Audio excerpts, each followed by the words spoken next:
Welcome to the Blurred channel. Today I'm doing something a little bit different. So up until this week, I had actually never seen a Fast and Furious movie. The only one I saw was Hobbs and Shaw when it came out. And now that Fast X is only a couple of days away, coming out this weekend, I decided I took this whole last week and the week before to watch the entire Fast and Furious franchise, all 10 movies, and I decided to rank them before we get the 10th technical installment in Fast 10. So I'm going to start at the bottom of the list and move my way up. So at number 10, we have Too Fast, Too Furious. This is the second movie in the entire franchise and the only one not to feature Vin Diesel's Dominic Toretto. This one is starring Paul Walker and Tyrese Gibson. They get recruited by the police and the FBI to go undercover and take down this drug ring. And you know, it's okay. It's just some of the stuff was like so out there, like how he, landed the boat at the ship at the very end. Some of it just didn't always line up and feel cohesive.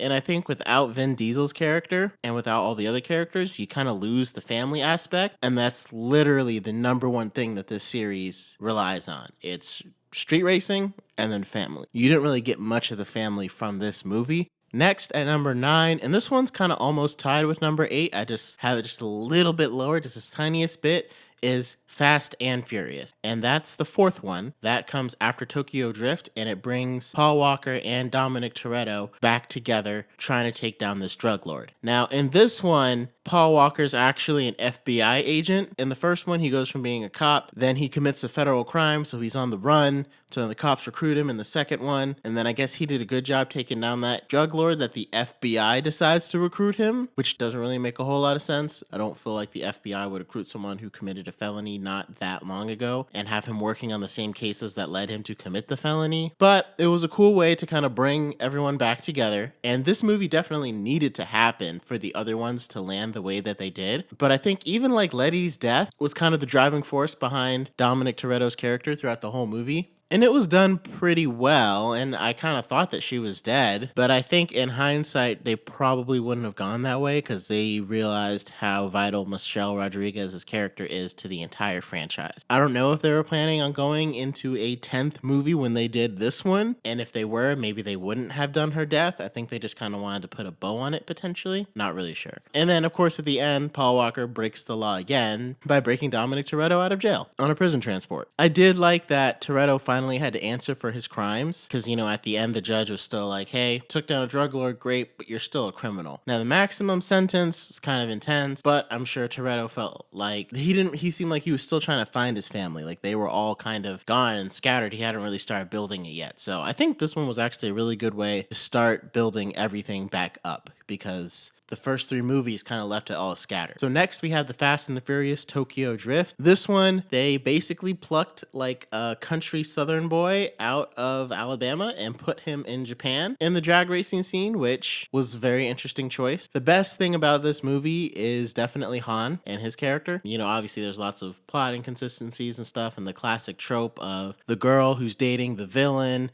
the hero gets her to fall for him and then she leaves him, that's kind of, it feels overdone. I guess when this came out, it wasn't overdone as much because this came out in 2006. Now it just feels very overdone. If you go back and watch this one after seeing all the movies that Han is in after that, because the timeline on Fast and Furious is a little bit different, it really makes you understand Han's character because I liked his character. I just didn't understand any of the things that he was doing.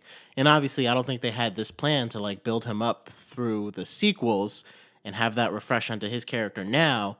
But now it would make sense why Han is like this cool, because in Tokyo Drift, Han is a millionaire who was literally traveling the world with Gal Gadot until he lost her. So that, like, once you understand his backstory, you understand why he would just let this country kid race one of his cars, why he took him in as a mentor, all of that stuff. The next one at number 7, we have The Fate of the Furious. This one, it wasn't bad. When I saw the trailers, I honestly thought they were doing some weird, like, mind control thing on Dom. To have it be that the main villain was really just threatening his old girlfriend and his child that he had with her. I don't really know exactly how I feel about it, because eventually, like, Jason Statham playing Deckard Shaw comes in and saves everybody and saves the baby, but at the same time, like, he still has to fight through like 15, 20 different armed guys while holding a baby. And I know they made it seem like Dominic couldn't do the exact same thing, but I probably just felt like mind control or something would have been a better way. I don't know. It just seems like they've been through so many dangerous things and done so many dangerous things. It seems not that believable that Dominic would let this make him turn on his entire team, but it is his son. So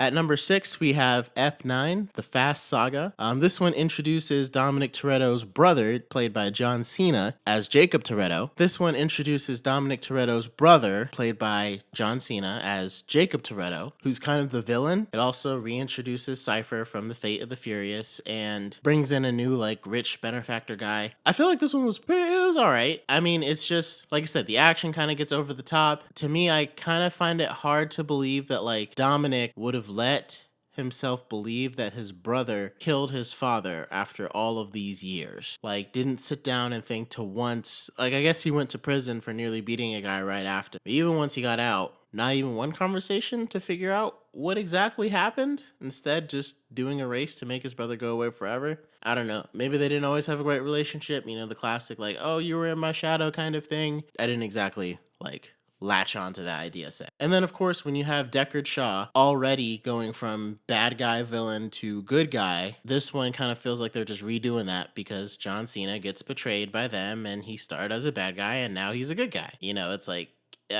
okay. And then they brought back Han. And again, I love Han's character. Thought he was dope. But once they established that Deckard Shaw killed him from his death in Tokyo Drift, bringing him back to life in this one via Mr. Nobody, they still didn't really show how he came back to life. They just were like, oh, neat magic trick. You're just supposed to believe it because I'm a super awesome spy. It's not that big of a deal, but the problem is like now whenever you do like an intense scene where we think someone's going to die, it's not going to be intense because we know, oh, they could just come back as some like spy wrote him out of the story.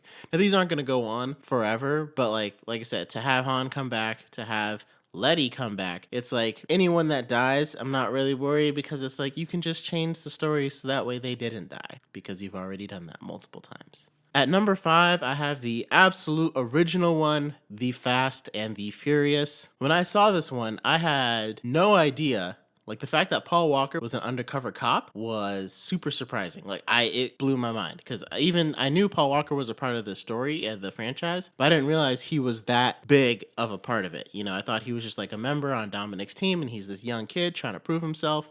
And then we find out he's an undercover cop, and like the whole thing just becomes a lot more layered and intense and complex. And I actually really did like that. And at the end, for him to find out, like, he's convinced that Dominic and his team are not these truck jackers. And it turns out that they are. And that's the part that also, to me, was pretty crazy because I didn't see that coming. And so, all in all, it was a very surprising movie. I think the end scene where, like, they raced to see who got to live. I guess you kind of got to see, like, Paul Walker was an undercover cop and he kind of got wrapped up in Dominic's family. And you could see the way the family dynamic kind of changed his mind. And suddenly he just decided to let him go. I think originally when making that movie, it seemed like a very one-off type of story. The Fast and the Furious. Like, that story seems like it could have ended just right there and they could have not made another movie. If I was planning on building it out into a whole franchise the way that they did, they probably would have made some different choices. However, the fact that they did it like this is partly why it was able to lead to a sequel because, you know, they were like, oh, this is kind of interesting. This is kind of different. Next, at number 4, we have Furious 7. I actually really liked this one. I know, like I said, I talked about, like, Deckard Shaw is kind of the villain of this one. And this is before he, like, turns and becomes the good guy.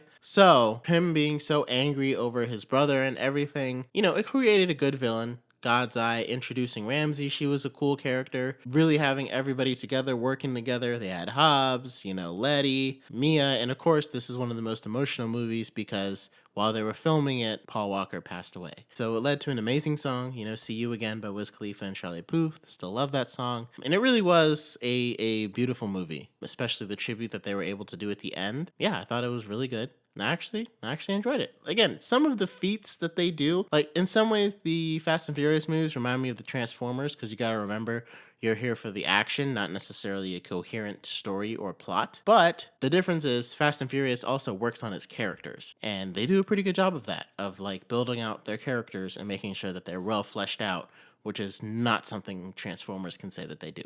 We're in the top 3 now. At number 3, I have Fast 5. This one is where Dwayne Johnson joined the franchise, and this was a notable twist from everything that they had done before, because a lot of it kind of came down to like street racing. And at the end of this one was kind of a street race, but it was starting to turn a little bit more towards a spy game. It was starting to get a little bit bigger. Now you introduce Dwayne "The Rock" Johnson as Luke Hobbs, who's literally bigger, and it just takes on a slightly different feel. And that's when people say like this is kind of the turning point. When they decided to do this is what led it into all those other films and what led to one of them grossing $1 billion.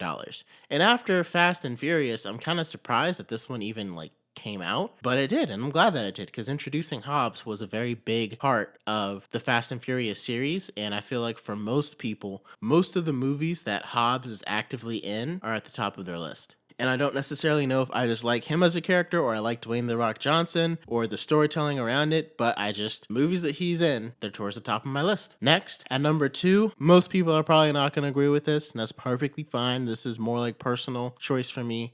I have Hobbs and Shaw. And again, this movie, unlike all the other ones, is actually a comedy. Like, you can tell by watching it. The other ones lead with action. This one's leading with comedy. And it still has a lot of action. The thing that I can't get over is that it was so funny. Oh my God. I was laughing my butt off the whole time.